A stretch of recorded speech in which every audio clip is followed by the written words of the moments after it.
इस खास विश्लेषण में आपका बहुत बहुत स्वागत है। आज हम इतिहास के पन्नों को पलटकर एक ऐसी कहानी आपके सामने रखने जा रहे हैं जो किसी राजा, महाराजा या किसी बड़े साम्राज्य की नहीं है, बल्कि ये समय की कसौटी पर खरी उतरी एक पूरी कौम की कहानी है, कुल्हैया समुदाय।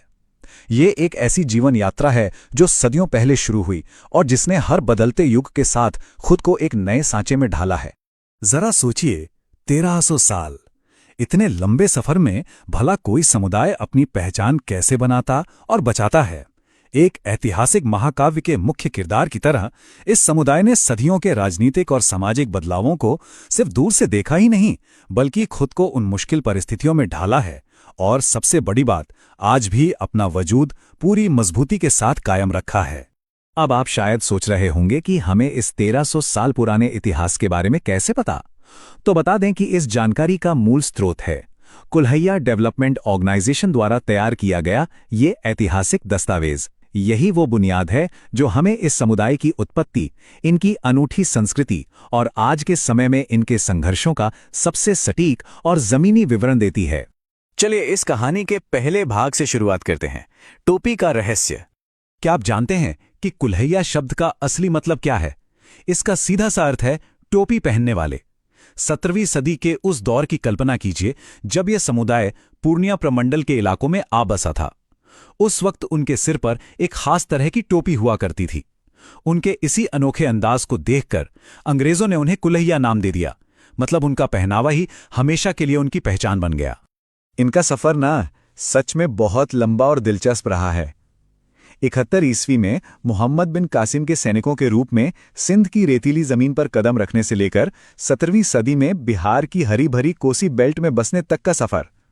और अगर आज की बात करें तो आज बेहतर भविष्य और रोजगार की तलाश में इनका ये कारवां दिल्ली, उत्तर प्रदेश, गुजरात और बेंगलोर जैसे बड़े महानगरों तक पहुंच चुका है। आगे बढ़ते हैं दूसरे हिस्से की तरफ, दो उत्पत्तियों की कहानी। अब इनके पूर्वजों को लेकर इतिहास के पन्नों में एक बड़ी दिलचस्प बहस है। मुख्य रूप से दो अलग अलग कहानियां सामने आती हैं।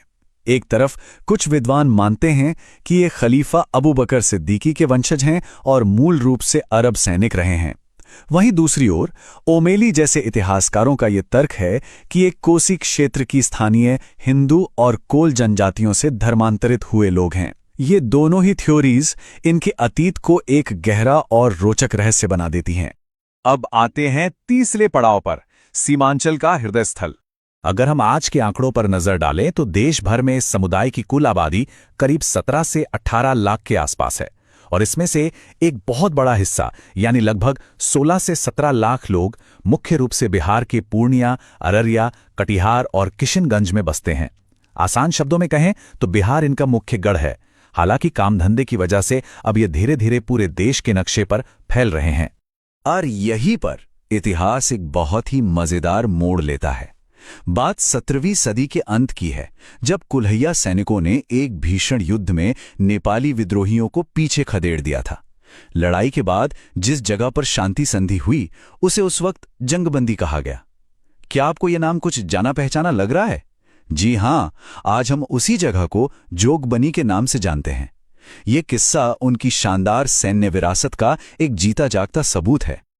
चलिए देखते हैं इनका चौथा और सबसे अनोखा पहलू, एक मिलीजुली सांस्कृतिक गाथा। हमने जो इनकी रहस्यमयी उत्पत्ति की बात की थी ना, वो इनकी रोजमर्रा की जिंदगी में बिल्कुल साफ दिखाई देती है। एक तरफ जहां ये इस्लामी आस्था और नमाज़े जनाज़ा का पूरी तरह से पालन करते हैं, वहीं ग्रामीण इलाकों में आज भी इनके आंगनों को गोबर से लिपा जाता है। शादियों से पहले पारंपरिक मटकोर की रस्में होती हैं और दुल्हनों के लिए मूंज के मंडप और सती पात का उपयोग किया जाता है। हिंदू और मुस्लिम परंपराओं का ऐसा खूबसूरत और दुर्लभ संगम सच में हैरान कर देने वाला है। लेकिन वक्त का पहिया तो घूमता ही है। पिछले 20-25 सालों में जैसे जैसे आधुनिक शिक्षा का दायरा बढ़ा है, इन साझी ग्रामीण परंपराओं में काफी कमी आई है। ये कड़वा सच है कि आधुनिकीकरण जहां हमारे लिए प्रगति के नए दरवाजे खोलता है, वहीं कभी कभी हमारी सदियों पुरानी मिलीजुली सांस्कृतिक जड़ें धुंधली होने लगती हैं। अब रुख करते हैं हमारे आखिरी और सबसे अहम हिस्से की ओर, संघर्ष और सामाजिक जागरण। आज की जमीनी और आर्थिक हकीकत थोड़ी मुश्किल है, इस समुदाय की लगभग 90% आबादी आज भी खेतों में मजदूरी या राजमिस्त्री के रूप में काम करके अपना गुजारा करती है। सिर्फ 8% लोग अन्य नौकरियों में हैं और मात्र 2% लोग ही ऐसे हैं जिन्हें आर्थिक रूप से संपन्न या अमीर कहा जा सकता है। यानी एक बहुत बड़ा वर्ग आज भी जमीन से जुड़े उस कठोर श्रम पर निर्भर है। पर कहते हैं ना, हर अंधेरे के बाद उजाला जरूर आता है। 1990 में जहां इनकी साक्षरता दर मात्र 5% थी, वहीं आज एक दृढ़ सामाजिक जागरण की बदौलत ये बढ़कर 15 से 20% हो गई है। और इस बदलाव में मदरसों का भी एक बहुत बड़ा योगदान रहा है। मंजिल बेशक अभी दूर है, लेकिन ये जो बदलाव आ रहा है वो एक बेहद सकारात्मक संकेत है। इस सामाजिक जागरूकता ने राजनीतिक अधिकारों की एक लंबी लड़ाई को भी जन्म दिया।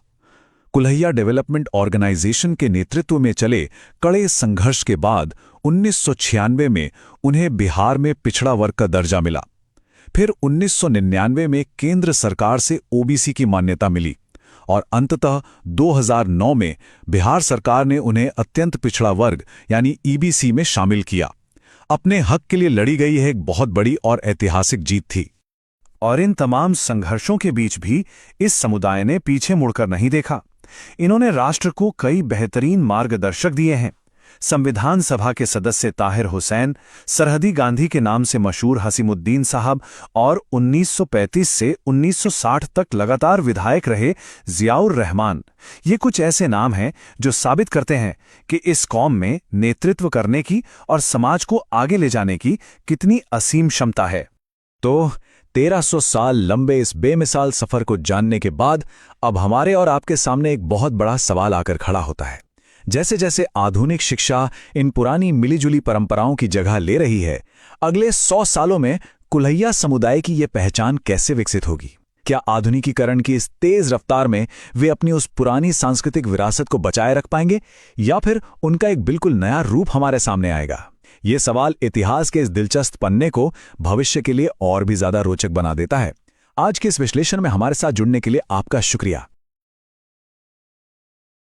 आपको हमारा वीडियो पसंद आया तो हमारे चैनल को जरूर सब्सक्राइब करें और बेल आइकॉन जरूर दबाएं।